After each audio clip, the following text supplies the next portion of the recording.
اللہ وکفا والصلاة والسلام علی عباده الذین اصطفى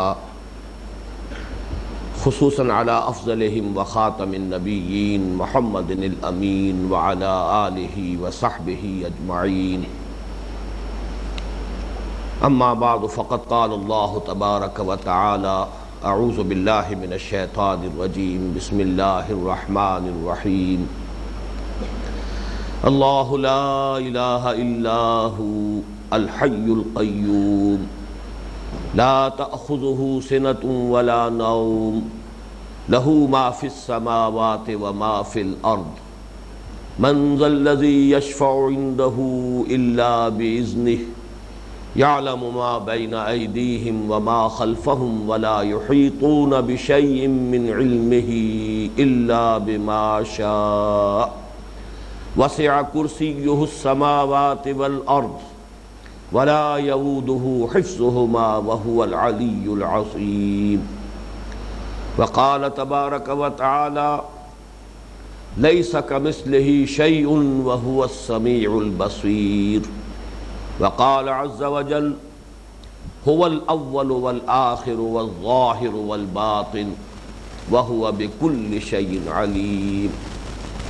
وقال جل وعلا ان الحكم الا لله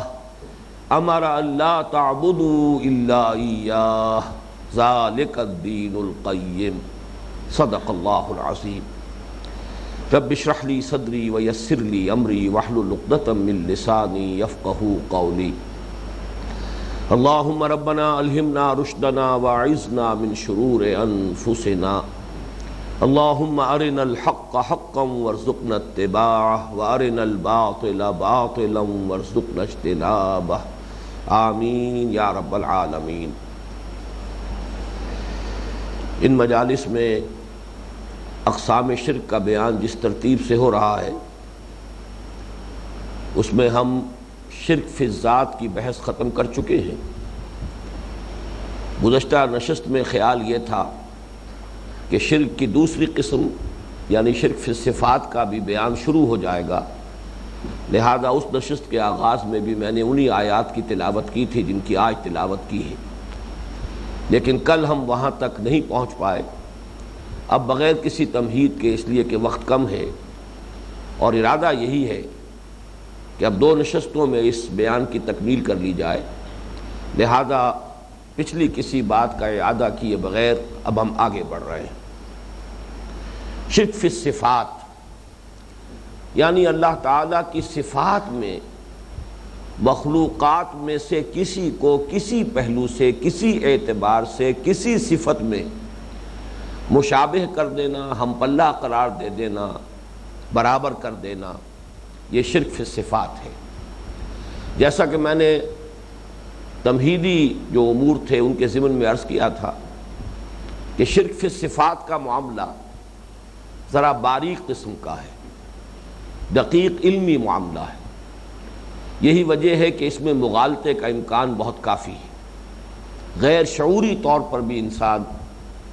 اگر چند بنیادی حقائق کو مستحضر نہ رکھے، پیش نظر نہ رکھے، تو ہو سکتا ہے کہ بغیر کسی ارادے اور شعور کے اس کا قدم شرک فی الصفات کے دائرے میں داخل ہو جائے۔ اس کا سبب یہ ہے کہ ہماری یہ زبان کی تنگ دامانی ہے کہ اللہ تعالیٰ کی صفات کے لیے بھی ہم وہی الفاظ استعمال کرتے ہیں کہ جو مخلوقات کی صفات کے طور پر مستعمل ہیں۔ مثلا ہم بھی موجود ہیں، یہ کائنات بھی موجود ہے، اللہ بھی موجود ہے۔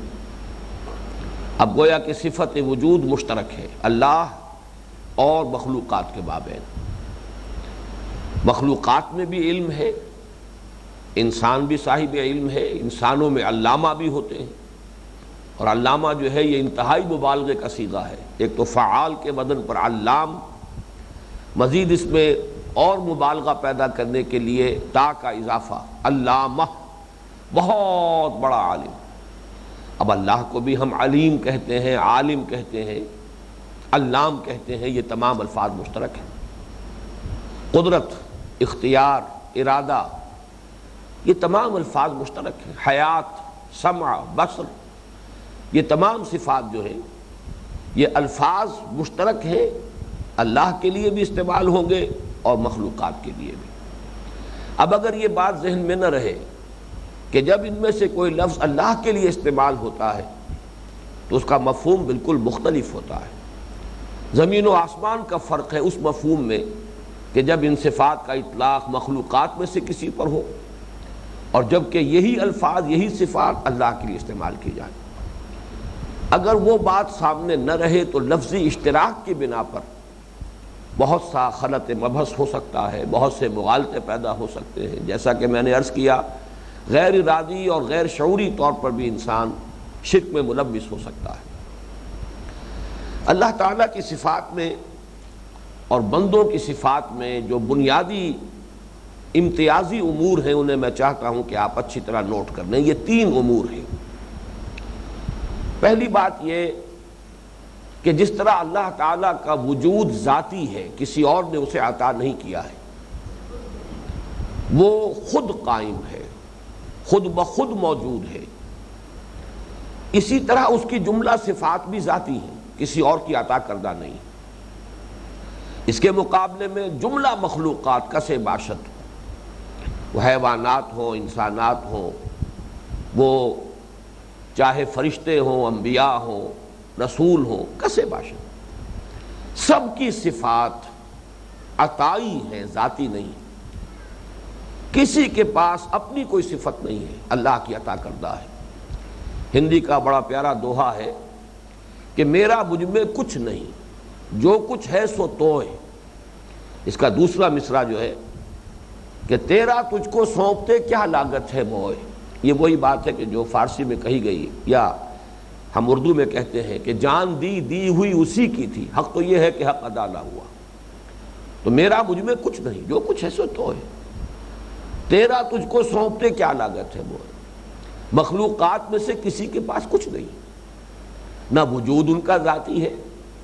متکلمین کہتے ہیں وجود خانہ زاد نہیں ہے، عطائی ہے، نہ ہی کوئی صفت ذاتی ہے، سب اللہ کی عطا کردہ۔ دوسری بات، اللہ کی ذات بھی قدیم، ہمیشہ سے ہے اور باقی رہنے والی ہے۔ کل من علیہا فان ویبقی وجہ ربک ذو الجلال والاکرام۔ اس کے مقابلے میں کل موجودات حادث ہیں، ہمیشہ سے نہیں تھے، ایک وقت معین پر ان کا وجود ہوا، اور وہ سب کے سب فانی ہیں، بالقوہ فانی ہے۔ اللہ تعالیٰ کسی کو بقا عطا کر دے اس کا اختیار ہے، لیکن اپنی ذات میں فی نفس ہی ہر شے فانی ہے۔ تیسری بات، اللہ تعالیٰ کی ذات بھی غیر محدود، لا متناہی، مطلق، ایبسولیوٹ، اسی طرح اس کی جملہ صفات لا متناہی، غیر محدود، ایبسولیوٹ، اس کا علم لا متناہی، غیر محدود، اس کی قدرت لا متناہی، غیر محدود، جس کے لیے ہماری زبان کے اعتبار سے بس صرف ایک لفظ ہے جس کا سہارا انسان لیتا ہے، اور اسی کو قرآن مجید نے بار بار جو ہے اللہ کی صفات کے ضمن میں دہرایا ہے۔ ہوا بکل شیء علیم، ہوا علی کل شیء قدیر۔ اب لفظ کل کے سوا یہ ہماری زبان کے تنگ دامانی ہے، اس لیے کہ زبان ظاہر بات ہے کہ مشاہدات پر مبنی ہوتی ہے، جو کچھ انسان دیکھتا رہا اس کے لیے وہ نام تجویز کرتا رہا، الفاظ بناتا رہا، تو ظاہر بات ہے کہ ان الفاظ کے اندر وہ محدودیت ہے کہ جو ہمارے مشاہدات میں ہے۔ یہ الفاظ مطلق حقائق کی تعبیر سے قاصر ہیں، بس ایک لفظ ہے کل، اگرچہ اس کل کا بھی ہم کو تصور نہیں کر سکتے، ہمارے تو حاشیہ خیال میں بھی نہیں آ سکتا کہ کل قدرت کس شے کا نام ہے، اس لیے کہ جو خود جزوی شے ہے وہ کل کا تصور کر ہی نہیں سکتی۔ اس اعتبار سے اللہ تعالیٰ کی ذات اور صفات دونوں مطلق، غیر محدود، لا متناہی، جبکہ جملہ مخلوقات، پھر میں عرض کروں گا کسے باشد کوئی ہو، ان میں کوئی فرق و امتیاز نہیں ہوگا، درجے کا فرق رہے گا لیکن نوعیت کا فرق نہیں ہوگا۔ اسینشلی جملہ مخلوقات کی جو جملہ صفات ہیں وہ محدود ہیں، متناہی ہیں۔ یہ 3 ہیں ما بہل امتیاز امور، ان کو سامنے رکھا جائے تو صفات خداوندی اور انہی الفاظ کا اطلاق جب بطور صفت ہوتا ہے مخلوقات میں سے کسی پر، تو ان کے مابین جو فرق و امتیاز ہے اسے پیش نظر رکھا جائے۔ اگر اس میں کوتاہی ہو جائے گی تو شرک کا شائبہ پیدا ہو جائے گا، اور اس کے اندر چاہے انسان کا ارادہ ہو یا نہ ہو، انسان شرک میں ملوث ہو جائے گا۔ اب دیکھیے 5 صفات اللہ تعالیٰ کی بنیادی مانی گئی ہیں۔ ویسے تو اللہ کے تمام اسماء بھی در حقیقت صفات ہی ہیں۔ اللہ کے تمام اسماء جو ہیں صفاتی اسماء ہیں۔ ان کو جب نکرہ کی شکل میں لائیں گے، کامن ناؤن کی شکل میں، تو اسے صفت کہیں گے۔ علیم، قدیر، یہ صفت ہے۔ العلیم و القدیر، الف لام لگ گیا، معرف باللام ہو گیا، اب یہ معرفہ ہے، اب یہ اللہ کا نام بن گیا۔ تو ہماری چونکہ کل معرفت جو ہے اللہ تعالیٰ کی، جو بھی ہم جس درجے میں بھی کسی اللہ تعالیٰ کی ذات و صفات کا کوئی تصور کر سکتے ہیں، وہ اللہ تعالیٰ کے اسماء کے حوالے سے ہے۔ یہی وجہ ہے کہ ایمان مجمل کے الفاظ ہیں، آمنت باللہ کما ہوا باسمائہ و صفاتہ، میں اللہ پر ایمان لایا جیسے کہ وہ اپنے اسماء و صفات سے ظاہر ہے۔ ذات باری تعالیٰ تو ہمارے حواس تو خیر بہت ہی محدود شے ہے، ہمارے تخیل سے، ہمارے تصور سے، ہمارے وہم سے، ہمارے خیال سے،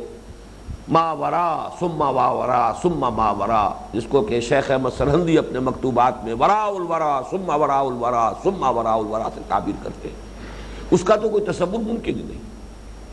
اب صفات میں نوٹ کیجئے کہ اگرچہ جتنے نام ہیں، 100 نام ہیں، 99 نام ہیں، تو گویا کہ اتنی ہی اللہ کی صفات بھی ہیں، لیکن ان میں سے 5 کو مانا گیا بنیادی۔ اللہ تعالیٰ کی صفت حیات، نمبر 2 صفت علم، نمبر 3 صفت قدرت، نمبر 4 صفت ارادہ، اور نمبر 5 صفت کلام۔ بعض متکلمین وجود کو بھی اللہ تعالیٰ کی صفت مانتے ہیں، حالانکہ اکثر کا خیال یہ ہے کہ وجود تو در حقیقت وہ جوہر ہے جس پر کہ صفات بطور اعراض مترتب ہوتی ہیں۔ میرا ایک وجود ہے، اس پر ایک صفت ہے کہ جس کا اضافہ ہوا ہے، لیکن یہ بہرحال متکلمین کے مابین ایک نزاعی مسئلہ ہے کہ وجود کو بھی صفت مانا جائے یا نہ مانا جائے، لیکن ہماری اس وقت کی گفتگو میں ہم اس کو بھی شامل کریں گے۔ وجود، حیات، علم۔ اب آپ دیکھیے کہ علم ہی میں سمع، بصر، یہ سب علم ہی کی شاخیں ہیں۔ دیکھنے سے علم حاصل ہوا، سننے سے علم حاصل ہوا، لطیف، خبیر، یہ تمام صفات جو ہیں وہ صفت علم ہی کی در حقیقت تشریح و توضیح پر مشتمل ہیں۔ تو بقیہ تمام صفات انہی بنیادی صفات کے ہی در حقیقت انہی کی تشریح اور تفصیل اور توضیح پر مشتمل ہے۔ اب ان میں سے ایک ایک کو لیجئے۔ ہم یہ محسوس کرتے ہیں کہ ہم بھی ایک ارادہ رکھتے ہیں، لیکن اگر یہ احساس نہ رہے کہ ہمارا ارادہ نہ ہونے کے درجے میں ہے، اس لیے کہ وہ تو تابع ہے، حالات سازگار ہوں، اس کے لیے ضروری جو چیزیں ہیں، پری ریکویزٹس ہیں، وہ مہیا ہو جائیں، اور سب سے بڑھ کر یہ کہ اللہ کی مشیت بھی شامل ہو جائے، تب وہ ارادہ پورا ہوگا۔ وَمَا تَشَاءُونَ إِلَّا أَن يَشَاءَ اللَّهُ، تم نہیں چاہ سکتے یا تمہارے چاہے کچھ نہیں ہو سکتا الا یہ کہ اللہ چاہے، جبکہ اس کی شان یہ ہے کہ فعال لما یرید یفعل ما یشاء۔ یہ جو مشیت اور ارادہ ہے اللہ تعالیٰ کا، مشیت بھی در حقیقت ارادے ہی کی تعبیر ہے۔ اس کے مطلق ہونے کا قرآن مجید میں جو بیان آتا ہے، قل اللہم مالک الملک تؤتی الملک من تشاء وتنزع الملک ممن تشاء وتعز من تشاء وتذل من تشاء بیدک الخیر انک علی کل شیء قدیر۔ پھر یغفر لمن یشاء ویعذب من یشاء، مطلق، جس کو چاہے بخش دے، جس کو چاہے سزا دے۔ تو یہ مشیت مطلق، یہ کسی اور کی مشیت کے تابع نہیں ہے، اس کا ارادہ مطلق، اس کے ارادے کا پورا ہونا کسی اور کی اجازت یا سینکشن پر اس کا دار و مدار نہیں ہے۔ تو زمین و آسمان کا فرق ہو گیا، کہاں ہمارا ارادہ، اس لیے فرمایا گیا وَلَا تَقُولَنَّ لِشَيْءٍ إِنِّي فَاعِلٌ ذَلِكَ غَدًا إِلَّا أَن يَشَاءَ اللَّهُ، ہرگز مت کہنا کبھی کہ یہ کام میں کل ضرور کروں گا، مگر اس استثناء کے ساتھ اگر اللہ نے چاہا۔ میرا ارادہ ہے، میری خواہش ہے میں نے یہ پروگرام بنا لیا ہے، کل مجھے راولپنڈی جانا ہے، اس کے لیے جو ضروری اسباب ہیں وہ فراہم کر لیے ہیں، گاڑی بھی ٹھیک ٹھاک ہے، پیٹرول کی ٹنکی بھی فل ہے، سب کچھ صحیح ہے۔ اس کے باوجود ذہن میں رہنا چاہیے کہ اس کے باوجود میں نہیں جا سکوں گا اگر اللہ کو منظور نہیں۔ وَلَا تَقُولَنَّ لِشَيْءٍ إِنِّي فَاعِلٌ ذَلِكَ غَدًا إِلَّا أَن يَشَاءَ اللَّهُ۔ اسی طریقے سے علم اور قدرت ان دونوں کو جمع کر لیجئے، اس لیے کہ یہ دو صفات وہ ہیں اللہ کی کہ جو میرے خیال میں سب سے زیادہ کثرت کے ساتھ، تکرار اور اعادے کے ساتھ قرآن مجید میں آئی، اور وہ بھی اسی لفظ کل کے ساتھ، ہوا بکل شیء علیم، ہوا علی کل شیء قدیر۔ جہاں بھی صفات باری تعالیٰ کا ذکر ہوگا یہ دو صفات ضرور آئیں گی۔ اب ان کے ضمن میں بھی ذرا نوٹ کیجئے، ہمارے پاس بھی کچھ علم ہے، بہت علم تھا جو اللہ نے اپنے نبیوں کو دیا، بہت علم تھا جو اللہ نے محمد الرسول اللہ کو دیا صلی اللہ علیہ وسلم، پھر علم ہے جو اللہ نے فرشتوں کو دیا ہے، لیکن یہ کہ کل علم محدود ہے، متناہی ہے، عطائی ہے، ذاتی نہیں ہے، حادث ہے، قدیم نہیں۔ کل قدرت جس کے پاس بھی، جو طاقت ہے، جو اختیار ہے، عطائی ہے، اس کا ذاتی نہیں، محدود ہے، لامحدود نہیں، حادث ہے، قدیم نہیں۔ یہ تینوں صفات، تینوں جو شرائط ہیں، اگر ان کو بار بار اب تکرار کرنے میں وقت لگے گا، جیسا کہ میں نے عرض کیا تھا کہ اصل بات تو یہ کہ اصول معین ہو جائیں، الجبرا کے فارمولے آپ کے گرفت میں آ جائیں، اس کے بعد آپ حل کرتے جائیے، اپلائی کیجئے اور مسئلہ حل کر لیجئے۔ اب اس میں ذرا نوٹ کیجئے وہ دعا جس کی کہ حضور صلی اللہ علیہ وسلم صحابہ کو اس طرح تلقین کرتے تھے جیسے کہ قرآن مجید سکھاتے تھے، دعا استخارہ، اس میں الفاظ آئے ہیں اللہم انی استخیرک بعلمک واستقدرک بقدرتک واسألک من فضلک العظیم فإنک تقدر ولا اقدر وتعلم ولا اعلم وانت علام الغیوب۔ اے اللہ میں تیری قدرت ہی سے قدرت کا طلبگار ہوں اور تیرے علم ہی سے خیر کا خواستگار ہوں، اس لیے کہ تجھے کل قدرت حاصل ہے، مجھے کوئی قدرت حاصل نہیں، تجھے کل علم حاصل ہے، مجھے کوئی علم حاصل نہیں۔ اب یہ ذرا الفاظ پر غور کیجئے، نفی کس سے کی ہو رہی ہے؟ مطلقاً علم کی، لیکن در حقیقت یہاں مراد کیا ہے؟ ظاہر بات ہے کہ انسان کو کچھ نہ کچھ علم حاصل ہے۔ فرشتوں نے بھی کہا تھا سبحانک لا علم لنا الا ما علمتنا، پاک ہے تو، ہمیں کوئی علم حاصل نہیں سوائے اس کے کہ جو علم تو نے ہمیں دیا۔ آیت الکرسی میں آیا ولا یحیطون بشیء من علمہ الا بما شاء، علم کل کا کل اللہ کا علم ہی، یہ اس کی ذاتی صفت ہے، اس میں سے وہ جس کو چاہتا ہے جتنا دے دیتا ہے، کوئی احاطہ نہیں کر سکتا اس کے علم میں سے مگر اتنا جتنا کہ وہ خود چاہے۔ ولا یحیطون بشیء من علمہ الا بما شاء، یہ تو ملکیت ہے اس کی، یہ تو میراث ہے اس کی، اور اس میں سے وہ جس کو جتنا چاہتا دیتا ہے۔ حضرت یعقوب کے بارے میں سورہ یوسف میں آیا ہے وَإِنَّهُ لَذُو عِلْمٍ لِمَا عَلَّمْنَاهُ، وہ بہت صاحب علم تھا ہمارا وہ بندہ یعقوب علی نبینا علیہ الصلوۃ والسلام، لیکن علم اتنا ہی تھا اسے جو کہ ہم نے اسے دیا۔ لما علمناہ، کوئی صاحب علم نہیں ہے کہ جو کلیم کر سکے کہ اس کو کوئی علم جو ہے خود بذات ہی حاصل ہے۔ اب اگر تقابل کریں گے تو گویا کہ یہ علم اللہ کے علم کے مقابلے میں معدوم کے درجے میں، وہ کیا علم ہوا جو صرف کسی کے دیے جانے پر ہی اس کا دار و مدار ہو، جب چاہے وہ سلب بھی کر لے۔ سورہ بنی اسرائیل کی وہ آیت جو ہے ذہن میں لائیے وَلَوْ شِئْنَا لَنَذْهَبَنَّ بِالَّذِي أَوْحَيْنَا إِلَيْكَ، اے نبی اگر ہم چاہیں تو جو بھی ہم نے وحی آپ کی طرف کی اسے آپ سے سلب کر لیں، لے جائیں۔ ثُمَّ لَا تَجِدُ لَكَ عَلَيْنَا بِهِ نَصِيرًا یا وکیلا، میں الفاظ بھول رہا ہوں، پھر آپ کسی کو مددگار نہیں پائیں گے اپنا کہ جو واپس آپ کو وہ علم دلوا دے، جب چاہیں ہم آپ کا یہ علم جو ہے علم وحی جو ہم نے آپ کو دیا ہے جب چاہیں سلب کر لیں۔ تو معلوم ہوا کہ جب اللہ کی صفت کے مقابلے میں وہ صفت آئے گی مخلوقات کی تو گویا کہ معدوم کے درجے میں ہے، اللہ کی قدرت کے مقابلے میں ہماری قدرت نہ ہونے کے برابر ہے، معدوم کے درجے میں ہے۔ نظر آتی ہے کہ کچھ قدرت ہے، حقیقت میں کوئی قدرت نہیں ہے، محسوس ہوتا ہے کہ علم ہے، حقیقت میں کوئی علم نہیں ہے۔ اب اسی پر قیاس کیجیے حیات، ایک اللہ کی حیات ہے، ایک ہماری حیات ہے۔ ہماری حیات بہت سے ضعف ہیں اس کے ساتھ کے جو لاحق ہیں، اس کا دار و مدار ہے غذا پر، ہوا پر، پانی پر۔ کوئی سلسلہ منقطع ہو جائے، حیات کا سلسلہ منقطع ہو جائے۔ پھر یہ حیات ہماری ذاتی نہیں،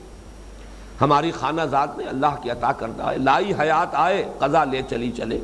اپنی خوشی سے آئے نہ اپنی خوشی چلے۔ پھر اس کو نیند لاحق ہوتی ہے، اس پر اونگ آ جاتی ہے، ضعف طاری ہوتا ہے۔ یہ تمام کمزوریاں ہیں، حوائج ہیں اس کے ساتھ۔ ایک حیات اللہ کی ہے جس کو کہ قرآن مجید نے آیت الکرسی کے شروع میں جو لفظ الحی القیوم، وہ الحی ہے، اس کی حیات کامل، اس کے ساتھ کوئی ضعف نہیں۔ لا تاخذہ سنۃ ولا نوم، اس پر نہ اونگ طاری ہو سکتی ہے، نہ نیند اس پر طاری ہو سکتی ہے، کوئی ضعف نہیں۔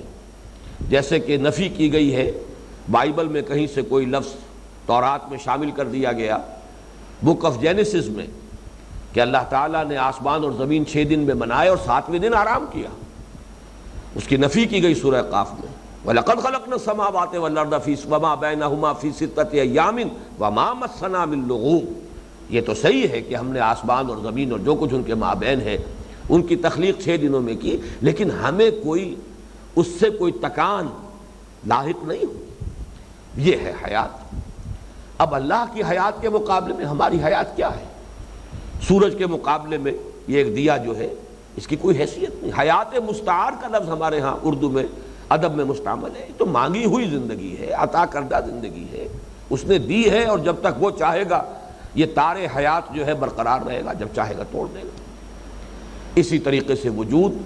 واقعہ یہ ہے کہ اللہ کے وجود کے مقابلے میں جب لائیں گے وجود، تو یہ کل ما سوا کا وجود عدم کے درجے میں ہے، عدم کے حکم میں۔ جیسے کہ شیخ احمد سرہندی رحمۃ اللہ علیہ نے اپنے مکتوبات میں لکھا ہے کہ ای از سنع باری تعالی است کہ معدوم را موجود بھی نمائند۔ یہ تو اللہ تعالیٰ کی صنعت ہے، کاریگری ہے، یہ اس کی خلاقی کا کمال ہے کہ جو شے حقیقتاً معدوم ہے اسے موجود کر کے دکھا دیا، حقیقت کے اعتبار سے معدوم ہے۔ یہ ہے وہ بنیادی صفات، جب ان کے اوپر آپ وہ تینوں چیزیں، تینوں فارمولے اپلائی کریں گے کہ اللہ کی ذات کی طرح اس کی جملہ صفات اس کی ذاتی ہے، ما سوی اللہ کی ذات بھی عطائی اور صفات بھی عطائی۔ اللہ کی ذات اور اس کی صفات قدیم ہے اور ہمیشہ باقی رہنے والی ہے۔ ما سوی اللہ جملہ مخلوقات کی ذات بھی اور صفات بھی سب کی سب حادث ہے اور بالقوہ فانی ہے، الا یہ کہ اللہ تعالیٰ کسی کو قرار عطا فرما دے اور بقا عطا فرما دے۔ نمبر 3، اللہ کی ذات اور اس کی جملہ صفات مطلق ہے، ایبسولوٹ ہے، غیر محدود ہے، لا متناہی ہے، جبکہ جملہ مخلوقات کسے باشد ان کی تمام صفات متناہی ہیں، محدود ہیں۔ اب اس کے حوالے سے ذرا میں چاہتا ہوں کہ چند مسائل حل کر لیجیے۔ پہلا مسئلہ ہے ہمارے ہاں بڑا اختلافی مسئلہ، علم غیب کا مسئلہ۔ آیا نبی اکرم صلی اللہ علیہ وسلم کو علم غیب حاصل تھا یا نہیں؟ میں نے جب اپنی نوجوانی کے زمانے میں اس مسئلے پر کچھ تحقیق کرنے کی کوشش کی تو یہ حقیقت واضح ہوئی کہ یہ صرف ایک لفظی نزاع ہے جس پر کہ نہ معلوم کتنی بحث اور مباحثے کی گرمی رہی ہے ہمارے ہاں، اور ابھی تک ہے، جاری ہے، اور اسی کی بنا پر کفر کے فتوے بھی ہیں۔ غیب کے لفظ کی ڈیفینیشن مختلف کی گئی۔ کچھ لوگوں نے غیب کی ڈیفینیشن یہ کی ہے کہ وہ علم جو خود حاصل ہو جائے بغیر کسی کے بتائے۔ اس ڈیفینیشن کے اعتبار سے تو کسی مخلوق کے لیے کوئی علم غیب ہے ہی نہیں، سرے سے نہیں، بلکہ کوئی اور علم بھی نہیں۔ یہ علم غیب کیا، علم شہادہ بھی اللہ کے لیے بغیر کسی کو حاصل نہیں ہے، غیب تو بہت دور کی بات ہے۔ جبکہ دوسری جگہ غیب کے لفظ کا اطلاق ہوتا ہے در حقیقت ان چیزوں پر کہ جو عادتاً اللہ تعالیٰ نے انسان سے مخفی رکھی ہیں، وہ امور غیبی ہیں۔ فرشتے ہمیں نظر نہیں آتے، ان کا وجود تو ہے، نظر نہیں آتا۔ اسی طریقے جنت اور دوزخ اب بھی موجود ہے، حضور کو اللہ تعالیٰ نے ان کا مشاہدہ کرایا ہے، لیکن ہمارے لیے وہ امور غیبیہ ہیں۔ اس اعتبار سے اللہ تعالیٰ اپنے رسولوں میں سے ان امور غیبی میں سے جتنوں کی اطلاع دینا چاہے اس کا اختیار ہے۔ اور وہ دیتا ہے تبھی تو نبی نبی بنتا ہے۔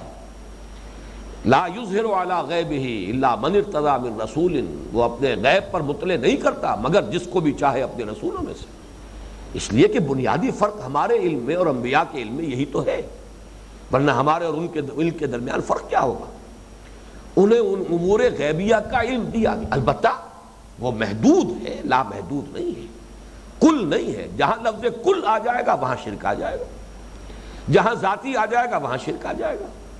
جہاں قدامت کا تصور آ جائے گا شرک آ جائے گا۔ لیکن اگر یہ تینوں چیزیں موجود ہیں، جتنا علم ہے اللہ کا عطا کردہ ہے، باقی یہ کہ اب ہم نہ اپنے بیٹھے کہ کتنا ہے، تو یہ در حقیقت ہم اپنے حدود سے تجاوز کرتے ہیں، کیونکہ ہمارے علم سے اس علم کی نوعیت جدا ہے، تو اس کو ناپنے کا کیا سوال؟ اس کے بارے میں کسی شے کا تعین جو ہے وہ ہمارے لیے ممکن نہیں۔ البتہ اس اصول کو مانیے کہ جو بھی علم ہے حضور کو اللہ نے دیا ہے، وہ کتنا بھی ہو بہرحال محدود ہے، جتنا بھی ہے اللہ کا عطا کردہ ہے، ذاتی نہیں، اور حادث ہے، جیسے کہ حضور کا وجود حادث، ایسے ہی آپ کا کی صفت علم بھی حادث۔ اب اس چیز کو سامنے رکھے تو کوئی اختلاف کی بات ہی نہیں۔ دوسرا مسئلہ جو ذرا ٹیڑھا ہے وہ وحدت الوجود کا ہے، لیکن میں نے ذرا سا اس کی طرف اشارہ کر دیا ہے اپنی گفتگو میں کہ وحدت الوجود ہمارے صوفیہ میں سے جنہوں نے بھی اس کو مانا ہے، در حقیقت وہ اللہ کے وجود کے مقابلے میں کل مخلوقات کے وجود کی نفی کرتے ہیں۔ یہ جو موجودات ہیں یہ نظر آ رہی ہیں، حقیقت میں نہیں ہے، ان کا کوئی وجود نہیں، یہ اعتباری وجود ہے، ریلیٹیو ہے ایگزسٹنس، یہ ایبسولوٹ ایگزسٹنس نہیں ہے، یہ کانٹینجنٹ بینگ ہے، ایبسولوٹ بینگ نہیں ہے، اور نہ ہونے کے درجے میں ہے، جیسے کہ اللہ تعالیٰ کے علم کے مقابلے میں مخلوقات کا علم معدوم کے درجے میں، اللہ کی قدرت کے مقابلے میں مخلوقات کی قدرت نہ ہونے کے درجے میں، تو اللہ کے وجود کے مقابلے میں یہ کل وجود یہ نہ ہونے کے درجے میں۔ اس سے فرق جو ہے وہ سمجھ لیجئے کہ وہ جو پینتھیزم تھا وہ مخلوقات کے وجود کو حقیقی تسلیم کرتا ہے، وہ نظریہ، اور یہ سمجھتا ہے کہ اللہ نے اس شکل میں ظہور کیا ہے، جبکہ وحدت الوجود یہ ہے کہ کسی شے کا کوئی وجود نہیں، ہستی کے مت فریب میں آ جائیو اسد، عالم تمام حلقہ دام خیال ہے، کل ما فی الکون وہم او خیال او عکوس فی المرایا او ظلال۔ جیسے آپ آئینے کے سامنے کھڑے ہو جائیں تو ادھر آپ کو نظر آ رہے ہیں کہ آپ کھڑے ہیں، جبکہ آپ کو معلوم ہے کہ آپ نہیں ہیں ادھر، آپ تو بس یہی ہیں جو ادھر کھڑے ہیں، آئینے میں ایک عکس ہے، تو عکوس ہے، ظلال ہے، سایہ ہے، درخت کا سایہ زمین پر پڑ رہا ہے، جبکہ وہاں زمین کے اوپر تو کوئی درخت نہیں ہے، وہ تو درخت تو وہی ہے جو اوپر کھڑا ہے، لیکن سایہ ہے۔ کل ما فی الکون وہم او خیال او عکوس فی المرایا او ظلال۔ یہ مسئلہ ویسے خاصا مشکل مسائل میں سے ہے، لیکن یہ کہ میں اس ضمن میں کسی تفصیل میں جانے کی اس لیے ضرورت محسوس نہیں کرتا کہ میں نے اس پر بڑی مفصل گفتگو کی تھی جب ہمارا سلسلے وار درس قرآن سورہ حدید پر تھا، تو آیہ مبارکہ هو الاول والآخر والظاہر والباطن، اس پر مجھے یاد پڑتا ہے کہ غالباً ان 4 الفاظ پر 6 گھنٹے کی میری گفتگو ہے کئی نشستوں میں، اور یہ وہ موضوع ہے میں سمجھتا ہوں کہ اس پر جو میں جتنا بھی اس پر میں بیان کر سکتا تھا کر چکا ہوں، اب اس میں کسی حرف کا میں اضافہ نہیں کر سکتا۔ ہے بہت باریک مسئلہ، بہت مشکل مسئلہ، یہ کوئی دین اور ایمان کا مسئلہ نہیں ہے، اصل میں سارا مسئلہ وہاں آ جاتا ہے، دقت وہاں پیدا ہوتی ہے کہ جہاں اس کی بنیاد پر دین و ایمان کے فیصلے ہونے لگے۔ اب کوئی سائنس کا مسئلہ ہے، وہ سائنس کا مسئلہ ہے، یہ فلسفے کا مسئلہ ہے، اس کو فلسفے کے مسئلے کی حیثیت سے رکھیے، یہ کوئی دین اور ایمان کا مسئلہ نہیں۔ کسی کو فلسفے سے دلچسپی نہیں ہے وہ اس سے دلچسپی نہ لے، لیکن یہ کہ میں صرف اس لیے اس کو بیان کرنا ضروری سمجھتا ہوں کہ ہمارے صوفیاء کی عظیم اکثریت ہے جو وحدت الوجود کی قائل ہے۔ شیخ احمد سرہندی رحمۃ اللہ علیہ آئے ہیں جنہوں نے وحدت الوجود کی نفی کرتے ہوئے وحدت الشہود کا نظریہ پیش کیا، لیکن شاہ ولی اللہ دہلوی رحمۃ اللہ علیہ نے مکتوب مدنی میں بالکل واضح فیصلہ دیا ہے کہ تعبیر کا باریک سا فرق ہے، ورنہ بات ایک ہی ہے، وہ بات ایک ہی ہے، اور وہ یہ ہے کہ یہ جو کچھ نظر آ رہا ہے لا موجود الا اللہ، یہ سو کچھ نظر آ رہا ہے، اپیئرنس ہے، یہ ریئلٹی نہیں ہے۔ یہ بریڈلے کی کتاب جو ہے فلسفے میں بڑی مشکل اور دقیق کتاب ہے، اپیئرنس اینڈ ریئلٹی، اس کے الفاظ میرے زبان پر آ گئے، ظاہر ہے، نظر آ رہا ہے۔ شیخ احمد سرہندی نے مثال دی بڑی پیاری کہ جیسے اگر آپ ایک لکڑی لے کر اور اس کے ایک سرے پر کپڑا باندھ دیجئے اور اس میں مٹی کا تیل ڈالیے اور پھر اس کو آگ دکھائیے، یہ ایک شعلہ جو شعلہ جوالا وجود میں آ گیا ہے، اس لکڑی کو تیزی سے دائرے میں حرکت دیجئے، دائرہ نظر آئے گا دیکھنے والوں، آتشی دائرہ نظر آئے گا، جبکہ آپ کو معلوم ہے دائرے کا کوئی وجود نہیں ہے، نظر آ رہا ہے، ہر چند کہے کہ ہے نہیں ہے، حالانکہ آپ کو معلوم ہے کہ ہے صرف ایک شعلہ جوالا، وہ ایک ہی شعلہ ہے، نظر آ رہا ہے آتشی دائرہ۔ تو مختلف طریقے پر اس کی جو ہے لوگوں نے تعبیر کی ہے، جس میں سے بہترین تعبیر میرے نزدیک وہ مولانا مناظر حسن گیلانی رحمۃ اللہ علیہ کی ہے۔ انہوں نے اپنی کتاب الدین القیم میں اس کی تعبیر کی ہے، جو میں نے عرض کیا تھا شرک فی الذات کے ضمن میں کہ اصل مسئلہ جو فلسفیانہ مذاہب میں جو سب سے بڑی دقت پیش آئی ہے، وہ سنویت والوں کو کوئی دقت نہیں، مادہ بھی قدیم، اللہ بھی قدیم، خدا بھی قدیم، قدیم نے قدیم سے چیزیں بنا دی، لیکن یہ کہ جو توحید کے قائل ہوں وہ کیا کریں، وہ کیا نسبت قائم کریں خالق اور مخلوق میں؟ اگر دو چیزوں کو مانیں گے سنویت ہو جائے گی، توحید ختم ہو جائے گی۔ اس اعتبار سے بہت پیاری مثال ہے جو مناظر حسن گیلانی نے دی ہے کہ آپ ذرا تصور کیجئے اپنے ذہن میں مثلا مینار پاکستان کا تصور لے آئیے، یہ آپ کے ذہن میں تخلیق ہو گئی مینار پاکستان کی، اب یہ برقرار رہے گا جب تک آپ کی توجہ اس پر مرکوز رہے گی، جیسے توجہ ہٹی اس کا وجود ختم ہو گیا، اس لیے وجود تو ہے ہی نہیں، وہ تو آپ کی توجہ ہے، اس توجہ کی وجہ سے وہ خیالی وجود جو ہے وہ آپ کے ذہن میں ہے، توجہ ہٹی اور وجود ختم، اور آپ بھی اس کے اوپر بھی ہیں، نیچے بھی ہیں، اندر بھی ہیں، باہر بھی ہیں، دائیں بھی ہیں، بائیں بھی ہیں، اس کا تو وہ وجود ہے ہی نہیں، لیکن ہے ذہن کے اندر ہے۔ اسی طرح یہ کائنات ہے، اللہ ہی اس کا اول بھی ہے، آخر بھی ہے، ظاہر بھی ہے، باطن بھی ہے، هو الاول والآخر والظاہر والباطن، اوپر بھی اللہ ہے، نیچے بھی اللہ ہے، دائیں بھی اللہ ہے، بائیں بھی اللہ ہے، اللہ ہی اللہ ہے، اندر بھی اللہ ہے، باہر بھی اللہ ہے، ظاہر بھی اللہ ہے، باطن بھی اللہ ہے، هو الاول والآخر والظاہر والباطن۔ اور دیکھیے بڑی خوبصورت بات، جیسے آپ کی یہ ذہنی تخلیق صرف آپ کے توجہ کے ارتکاز کے بل پر قائم رہتی ہے، اسی طریقے سے اللہ تعالیٰ ہی تھامے ہوئے ہے جب تک اس کائنات کو، تو اس کا وجود ہے، ورنہ اس کا وجود کچھ نہیں۔ الحی القیوم، اللہ اپنی جگہ خود بخود قائم ہے، اس کی حیات ذاتی ہے، اس کا وجود ذاتی ہے۔ ما سوا کا جسے تم مخلوق کہتے ہو، یہ پورا سلسلہ کون و مکان، اس کے لیے اللہ قیوم ہے، اسے قائم رکھے ہوئے ہے، اس کی توجہ ہے جس سے کہ یہ قائم ہے، ذرا ہٹائے توجہ یہ نسیم منسیہ ہو جائے گا۔ اس اعتبار سے یہ وحدت الوجود کا مسئلہ جیسا کہ میں نے عرض کیا، اس کو صرف اس پہلو سے میں بیان کیا کرتا ہوں کہ ہمارے جو صوفیہ اس کے قائل ہیں اور اکثر و بیشتر ان سے یہ سوء ظن نہیں کرنا چاہیے کہ وہ شرک کے اندر مبتلا ہے، یہ ہمارے لیے بہت نقصان کی بات ہے۔ اصل میں فرق یہی ہے کہ عام لوگ پینتھیزم اور وحدت الوجود، یونٹی آف بینگ اور پینتھیزم، وحدت الوجود اور ہمہ اوست، اس میں فرق نہیں کر پاتے، اور ویسے یہ کہ ہمارے شعراء نے جو تعبیر کی ہے اس میں واقعتاً پینتھیزم ہی کا رنگ پیدا ہو جاتا ہے، وہ جیسا کہ میں نے عرض کیا جیسے جہلاء، شعراء، خطباء، واعظین، وہ تو شرک فی الذات کا بھی ارتکاب کر بیٹھتے ہیں مبالغہ آرائی کے اندر۔ اسی طرح شاعری میں تو ہے وحدت الوجود کی تعبیر جس انداز میں کی گئی ہے وہ پینتھیزم ہے، خود کوزا او خود کوزا کرو، خود گلے کوزا، خود رند سبو کش، خود برسر آن کوزا خریدار بے آمد بشکست و رواں شد،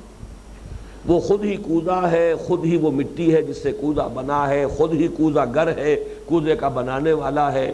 پھر اس کے اندر وہ شراب ڈال کر خود ہی پینے والا بھی ہے، اس کو خود ہی خریدتا بھی ہے، خود ہی پھر توڑتا بھی ہے، اور پھر آگے رواں شد، پھر کوئی اور بساط بچھاتا ہے۔ اب یہ شاعری بڑی عمدہ ہے، بڑے پیارے الفاظ ہیں، بندشیں بڑی چست ہیں، صوتی آہنگ بہت ہی یعنی پسند آنے والا ہے بہت طبیعت کے لیے، لیکن یہ کہ اس کے اندر وہی سارا پینتھیزم کا تصور موجود ہے۔ اس اعتبار سے واقعتاً مسئلے کو الجھا بھی دیا گیا ہے، ورنہ وحدت الوجود، وحدت الشہود، یہ دونوں ایک چیز ہے، اور ان دونوں کا فرق اور امتیاز قائم رکھنا چاہیے۔ پینتھیزم سے وہ بدترین شرک ہے، شرک فی الذات، اور یہ در حقیقت توحید کی بلند ترین منزل ہے۔ اسی لیے ہمارے صوفیہ کہتے ہیں کہ لا الہ الا اللہ کی پہلی منزل تو یہ ہے کہ لا معبود الا اللہ، اس کی حقیقت تو اگلی نشست میں واضح ہوگی۔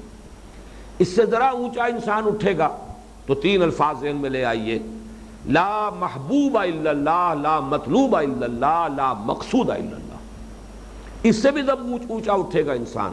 اگر وہ لیول آف کانشسنس کے اعتبار سے اس لیول کو اٹین کر سکے تو لا موجود الا اللہ۔ لیکن اس کے یہ معنی نہیں ہے کہ جو کچھ موجود ہے وہ اللہ ہے، نہیں، یہ ہے ہی نہیں۔ بس یہ فرق ہے در حقیقت وحدت الوجود میں اور پینتھیس میں۔ تیسری بات جو ہے کہ جو میرے نزدیک اہم ترین ہے اس توحید فی الصفات اور شرک فی الصفات کے ضمن میں، وہ یہ ہے کہ اس دور کا سب سے بڑا اور سب سے زیادہ عام شرک جو ہے وہ در حقیقت ایک فرع ہے، ایک برانچ ہے، ایک شاخ ہے توحید فی الصفات کی، شرک فی الصفات کی، اور وہ ہے میٹیریلزم، جو آج کے دور کا اصل فلسفہ ہے۔ لوگوں کے نگاہوں میں، ان کے فکر میں، ان کی سوچ میں، ان کے تصورات میں، ان کے تخیلات میں، ان کی اقدار میں، ان کی ویلیوز میں پیوست ہے وہ میٹیریلزم۔ اس کی بنیاد کیا ہے کہ مادہ حقیقی ہے اور مادے کی صفات بھی حقیقی ہے اور مستقل اور دائم ہے۔ یہ جو ایک سائنٹیفک جو انداز فکر پیدا ہوا، خاص طور پر جس کو کہ کہا جاتا ہے فزکس میں نیوٹونین ایرا، جو ختم ہو چکا، ہم جس دور میں سانس لے رہے ہیں یہ آئنسٹائن ایرا ہے۔ لیکن مجھے بڑی خوشی ہوئی کہ ایک بڑی حقیقت میرے علم میں نہیں تھی، میرا تاثر کچھ زیادہ تھا۔ اسی جگہ پر جو اس سال چارلس گائے ایٹن صاحب کے جو لیکچرز ہوئے ہیں، انہوں نے بڑی پیاری بات کہی۔ میں یہ سمجھتا تھا کہ یورپ میں، مغرب میں تو لوگ تعلیم یافتہ ہیں، ان کے کا لیول آف کانشسنس بھی اوسط جو معیار ہے وہ اونچا ہے۔ انہوں نے مجھے کہہ کر حیران کر دیا کہ یورپ کے لوگ بھی اکثر و بیشتر جو ہیں، عظیم اکثریت ان کی، اب بھی نیوٹونین ایرا ہی میں جی رہی ہے۔ آئنسٹائن کے فکر کا لوگوں کو علم نہیں ہے، وہ تو چند لوگ ہیں کہ جو سائنسدان ہیں اور جو فزسسٹ ہیں، ان کو معلوم ہے کہ آئنسٹائن کا نظریہ کیا ہے، کس طریقے سے مادہ تحلیل ہو چکا، اس کا تو وجود ہی ختم ہو چکا، اب انرجی ہی انرجی ہے، الیکٹرک چارجز کے سوا کچھ ہے ہی نہیں، کسی شے کا وجود ہی نہیں۔ تو مادیت حقیقت میں تو ختم ہو چکی ہے، لیکن یہ اذہان میں پیوست ہے۔ پوری تہذیب جو ہے اس وقت کی، جو گلوبل سویلائزیشن ہے، یونیورسل سویلائزیشن ہے، اس کائنات پر، اس زمین پر، اس گلوب پر جس طریقے سے مستولی ہے وہ، اس کے اندر یہ میٹیریلزم جو پیوست ہے، اس کی بنیاد کیا ہے کہ مادہ حقیقی ہے اور مادے کی صفات، پراپرٹیز آف میٹر مستقل ہے، دائم و قائم ہے، وہ کبھی بدلنے والی نہیں ہے، وہ غیر منفک ہے، مادے سے ان کو جدا نہیں کیا جا سکتا۔ اس سے جو نتائج نکلتے ہیں، اب میں ذرا اختصار کے ساتھ ان کی طرف اشارہ کروں گا۔ ہمارے ہاں عقائد کی دنیا میں اس سے جو ایک بہت بڑا فتنہ پیدا ہوا، جس فتنے کے بانی کے سرزمین پاک و ہند میں تو سر سید احمد خان تھے مرحوم، ان کا خلوص اپنی جگہ پر، لیکن یہ کہ ان کا جو علم کلام تھا اس نے یہ بہت بڑا فتنہ پیدا کیا، اور وہ فتنہ اسی بنیاد پر سائنس کی نئی نئی آمد ہوئی تھی، انگریز حکمران کی حیثیت سے آیا تھا، ہم محکوم تھے، مرعوب تھے ان کی تہذیب سے بھی، ان کے علم سے بھی۔ سائنس تھی بھی ابھی اس دور میں کہ معلوم ہوتا تھا ہر چیز بالکل سرٹن ہے، قطعی ہے، یقینی ہے، اس میں تو کسی شک و شبے کی گنجائش ہے ہی نہیں۔ لہذا وہ سائنٹیفک ریشنلزم پیدا ہوا جس کی بنا پر معجزات کا انکار کر دیا۔ معجزہ کیا ہے؟ معجزہ حقیقت میں اس شے کا نام ہے کہ مادے میں جو صفات اللہ نے رکھی ہیں اس کی وضعیت کردہ ہے، اس کی ذاتی نہیں ہے، لیکن جب تک اللہ چاہتا ہے وہ صفات برقرار رہتی ہیں، جب چاہے اللہ جس سے چاہے اس کی صفت کو سلب کر لے۔ یہ کوئی دائم اور قائم صفات نہیں ہے۔ آگ میں جلانے کی صفت اللہ نے رکھی ہے، جب چاہے گا اس سے اس صفت احراق جو ہے جلانے کی صفت اس کو سلب کر لے گا، آگ نہیں جلائے گا۔ حضرت ابراہیم علیہ السلام کو آگ نے نہیں جلایا، اللہ کا حکم ہوا یا نار کونی بردم و سلام علی ابراہیم۔ پانی کی صفت ہے کہ وہ اپنی سطح کو برقرار رکھتا ہے، لیکن یہ صفت اللہ نے پیدا کی ہے۔ ایسا نہیں ہے کہ اللہ تعالیٰ صفت پیدا کر کے اب عاجز ہو گیا، اس کے ہاتھ بند گئے کہ اب میں کیا کروں، میں تو پانی میں یہ صفت رکھ چکا ہوں، اب یہ تو لا ينفک ہے، اس سے غیر منفک صفت ہے، لہذا میرے لیے کوئی راستہ نہیں رہا۔ نہیں، وہ علی کل شیء قدیر ہے۔ یہ ساری صفات جو دی ہے، جس کو بھی دی ہے، یہ در حقیقت اس کی عطا کردہ ہے۔ لا حول ولا قوت الا باللہ۔ اور جیسے کہ شیخ عبد القادر جیلانی کی وصایا جو ہیں، جو اپنے بیٹے کو انہوں نے وصیت کی، اس میں یہ الفاظ بھی ہیں کہ لا فاعل فی الحقیقت ولا مؤثر الا اللہ۔ حقیقت میں کوئی شے فاعل ہے ہی نہیں، فاعل حقیقی تو صرف اللہ ہے۔ نظر آتا ہے کہ ہم یہ کام کر رہے ہیں، ہم کہاں کر رہے ہیں؟ جیسے کہ ہمارے متکلمین نے کہا ہے کہ ہم اپنے اعمال کے خالق نہیں ہیں، کاسب ہیں۔ ارادہ ہم ضرور کرتے ہیں لیکن وہ عمل ہوتا ہے قدرت خداوندی سے، لہذا اعمال کا خالق اللہ ہے، کاسب ہم ہیں۔ اپنی اپنی نیت کے اعتبار سے ہم نے بھلائی یا برائی کما لی ہے۔ تو اس اعتبار سے کوئی مؤثر حقیقی نہیں، کوئی فاعل حقیقی نہیں سوائے اللہ، لا فاعل فی الحقیقت ولا مؤثر الا اللہ۔ تو یہ ہے اصل وہ بات کہ جو ہمیں ماننی ہے۔ اللہ تعالیٰ نے چاہا اور پرندوں کی چونچوں اور ان کے پنجوں کے اندر جو چھوٹی چھوٹی کنکریاں تھیں ان کے ذریعے سے ہاتھیوں کو ہلاک کر دیا، پورے لشکر کو ہلاک کر دیا، جب چاہے کرے۔ یہ ہے در حقیقت وہ معجزہ، خرق عادت اللہ تعالیٰ کے اختیار سے، جب چاہے یہ جو نظام ہے، جو یہ قوانین طبعیہ ہیں، فزیکل اور کیمیکل چینجز کے جو لاز ہیں، اللہ تعالیٰ جب چاہے جس کو چاہے ساخت کر دے، اور اس میں قدرت خداوندی کا ظہور ہو جائے گا، قدرت خصوصی کا ظہور ہوگا۔ اللہ کی مشیت خصوصی جو ہے وہ اسباب عادی جو ہیں، عام جو قوانین ہیں، ان کا پردہ چاک کر کے اللہ تعالیٰ کی مشیت خصوصی، قدرت خصوصی ظاہر ہو جائے گی۔ اب چونکہ وہ دور آیا کہ نہیں صاحب پراپرٹیز آف دی میٹر تو وہ تو مستقل ہے، علیحدہ ہونے والی نہیں ہے، حقیقی ہے، دائم و قائم ہے، لہذا کیا کریں، مصیبت پر پڑ گئی۔ لہذا کسی نہ کسی طریقے سے آخر کوئی اس کی جو ہے کوئی توجیہ تو کرنی تھی، لہذا ان تمام چیزوں کی خالص طبیعی فزیکل توجیحات کی گئی۔ یہ مد و جزر کا معاملہ تھا، جب سمندر جو ہے وہ جزر پر تھا، حضرت موسیٰ اپنی قوم کو لے کر نکل گئے، جب فرعون آیا ہے وہ مد کی بات تھی اس لیے وہ ڈوب گئے۔ مختلف تعبیرات، مختلف چیزیں، اسی طرح اور دوسرے حضرات نے بھی، مولانا فراہی نے بھی سورۃ الفیل کی تعبیر جو کی وہ در حقیقت اسی کی تعبیر ہے، یہی اسی کی ایک مثال ہے۔ اور میں اس لیے عرض کر رہا ہوں کہ یہ معاملہ صرف سر سید احمد خان کا نہیں ہے، یقیناً وہ امام کا درجہ رکھتے ہیں اس کے اندر، اصل بانی، اصل مؤسس وہی ہے۔ بہت صاحب علم انسان تھے، بڑے پختہ علماء سے انہوں نے علم حاصل کیا تھا، شاہ عبد العزیز کے شاگردوں میں سے رحمہ اللہ۔ اس اعتبار سے وہ کوئی آج کے دور کے منکرین سنت یا منکرین حدیث پر ان کو قیاس نہ کیجیے، لیکن بہرحال ایک نقطۂ نظر کے اندر کجی پیدا ہوتی ہے تو پھر انسان خشتے اول چولے ہر معمار کج تاثریا میر اول دیوار کج۔ لیکن یہ معاملہ صرف سر سید کا نہیں ہے، یہ معاملہ جو ہے مولانا فرائی کا بھی ہے، درجے کا فرق رہ گیا، مولانا ثناء اللہ امرتسری صاحب کا بھی ہے، اہل حدیث کٹر۔ لیکن یہ کہ وہ بھی حضرت ابراہیم کا جو واقعہ ہے کہ رب ارنی کیف تحیی الموتیٰ، جو سورہ بقرہ میں آیا ہے، آیت الکرسی ہی کے اگلے بعد اس کے بعد والے رکوع میں، اس کی توجیہ انہوں نے خالص طبعی انداز میں کی کہ بس وہ ہلا لیا تھا، ان کو جانوروں کو ان کو کوئی قتل نہیں کیا، انہیں ذبح نہیں کیا، ان کے ٹکڑے نہیں کیے، وہ ہلا کر جو ہے ایک ایک جانور کو ایک ایک پہاڑی پر چھوڑ آئے، پھر پکارا تو آ گئے۔ اب یہ کون سا خاص مشاہدہ تھا جو حضرت ابراہیم کو کرایا گیا؟ یہ تو ہر بٹیر باز جو ہے وہ اس